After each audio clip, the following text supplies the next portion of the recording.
मेरा ही फल भी रहा दे हम हो, रावटी में गरदा उड़ा दे हम हो।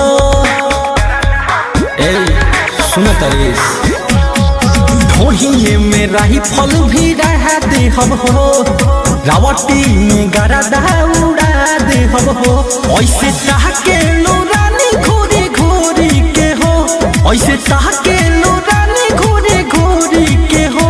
लौके जो बनाना चलू जबनी हुरी के हो, लौके जो बनाना चलू जबनी हुरी के हो।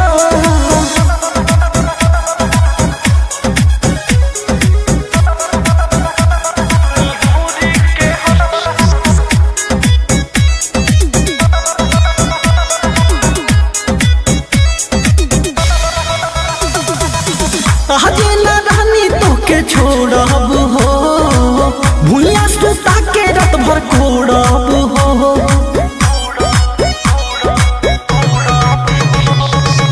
धीरे उतारब तोहर नथियान हो, रुपया के बारिश कर देव रतियान हो।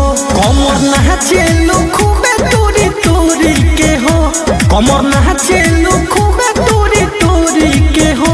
लौके जो बनाना चलू जबनी हुरी के हो, लौके जो बनाना चलू जबनी हुरी के हो।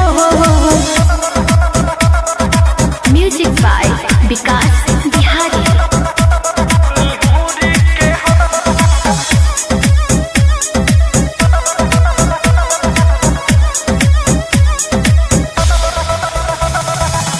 दौलत का भारी ऐसन भारी चोट हो, करबू तू याद कहे आलोक हो।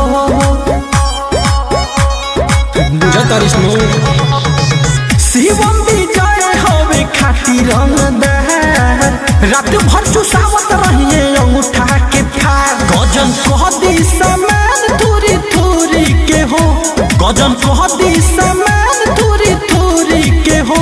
लौके जो बनाना चलू जबनी हुरी के हो, लौके जो बनाना चलू जबनी हुरी